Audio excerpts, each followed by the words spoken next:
चलिए सीधे आपको ले चलते हैं अनुराग ठाकुर की प्रेस कॉन्फ्रेंस में। केंद्रीय कैबिनेट की बैठक के बाद ये प्रेस कॉन्फ्रेंस की जा रही है, क्या कुछ कह रहे हैं सुनिए आप। हमें लगता था इससे जो आम आदमी के जीवन में बदलाव आएगा, यानी कि उसकी जो सुविधाएं मिलती हैं, चाहे वो जैसे मैंने पहले कहा बिजली, गैस, पानी और सीवरेज निपटारण से लेकर राइट ऑफ वे, चाहे ऑप्टिकल फाइबर का हो, उस सब के लिए इससे बल मिलेगा।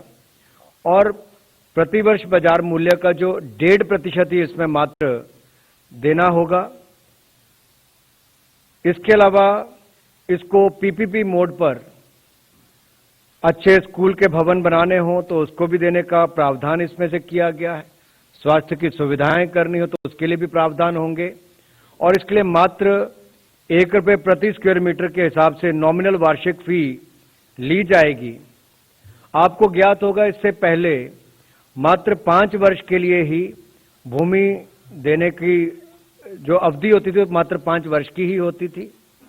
अब इसको बढ़ाकर जब 35 वर्ष किया गया है तो उससे ज्यादा कार्गो टर्मिनल्स बन पाएंगे, ज्यादा निवेशक आ पाएंगे, रुचि उनकी बढ़ेगी और जो जनता से जुड़ी हुई सुविधाएं हैं उनको भी मिलने में देरी ना लगे, क्योंकि रेलवे की लाइन पूरे देश भर में बहुत जगह है, उसका लाभ भी हो सके, वो भी हमने इसमें किया है।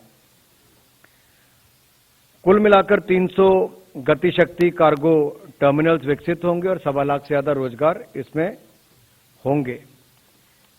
दूसरा निर्णय जो माननीय प्रधानमंत्री मोदी जी के नेतृत्व में लिया गया वो आदरणीय धर्मेंद्र प्रधान जी के विभाग शिक्षा मंत्रालय से है। आपको ज्ञात है जैसे कि शिक्षा के ऊपर पहले दिन से ही प्रधानमंत्री मोदी जी का बल रहा है, इनकी सरकार का बल रहा। अटल जी के समय सर्व शिक्षा अभियान से देश भर के स्कूलों का कायाकल्प हुआ, शिक्षा में विस्तार जो सुविधाओं का था वो भी हुआ और समग्र शिक्षा अभियान माननीय प्रधानमंत्री मोदी जी के नेतृत्व में उसकी शुरुआत भी हुई और न केवल शुरुआत हुई बल्कि 2,94,283 करोड़ रुपए का बजट का प्रावधान भी उसके लिए किया गया। देश भर के लाखों स्कूल के करोड़ों बच्चों के लिए केंद्र सरकार की ओर से लगभग 2,94,000 करोड़ रुपए का प्रावधान समग्र शिक्षा के माध्यम से भी किया गया। अब उसी में ही शुरुआत करते हुए पीएम श्री योजना जो माननीय प्रधानमंत्री जी की PM schools for rising India, उसके लिए भी आज मंत्रिमंडल ने अनुमति प्रदान की है। इसके लिए मैं निवेदन करता हूं माननीय धर्मेंद्र प्रधान जी से कि उस पर आप सबको अवगत करवाएं। धन्यवाद अनुराग जी। मित्रों, आज 7 सितंबर में कैबिनेट एक महत्वपूर्ण विषय को मंजूरी दी है, जिसके बारे में एक प्रारंभिक जानकारी शिक्षक दिवस के अवसर पर स्वयं माननीय प्रधानमंत्री जी ने देशवासियों को दिया था। पिछले 2 साल से देश में राष्ट्रीय शिक्षा नीति लागू की गई है। राष्ट्रीय शिक्षा नीति में जो मोटा मोटा कुछ प्रमुख बिंदु पिछले 2 सालों में लोगों की मन पे उतर रही है। 21वीं सदी की नई पीढ़ी राष्ट्रीय शिक्षा नीति तैयार करेगी, ग्लोबल सिटीजन तैयार करेगी, भारतीय भाषा आधारित, भारतीय पद्धति आधारित शिक्षा व्यवस्था एनईपी की एक प्रमुख अंश है। इसको क्रियान्वयन करने के लिए, उसको इम्प्लीमेंटेशन करने के लिए पाठ्यक्रम से लेकर स्कूल की ढांचा, जिसके बारे में अभी आदरणीय अनुराग जी ने भी उल्लेख किया, सरकार समग्र शिक्षा अभियान, पीएम पोषण अभियान, ऐसे महत्वाकांक्षी योजनाओं के साथ साथ शिक्षा एक भागीदारी की दायित्व की विभाग होने के नाते, कॉन्क्रीट लिस्ट में रहने के नाते अनेक राज्यों ने भी अपना अपना तरीका अपनाया है। लेकिन उसी के अंदर एक नया मॉडल खड़ा करने के लिए आज कैबिनेट ने एक नया प्रारूप का अनुमोदन किया है।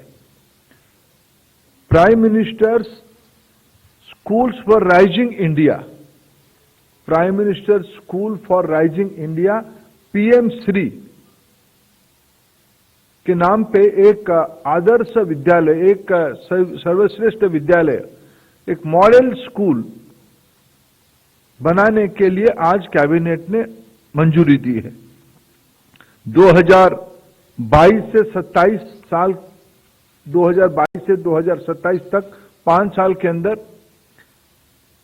27,360 करोड़ रुपया की लागत से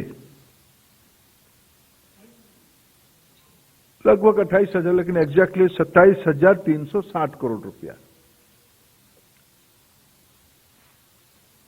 14,597 यानी 600 भी आप कह सकते हैं, 14,597 इतने स्कूल की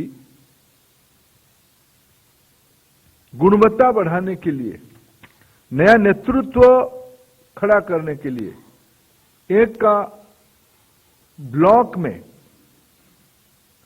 2 स्कूल बन जाए। एनईपी ने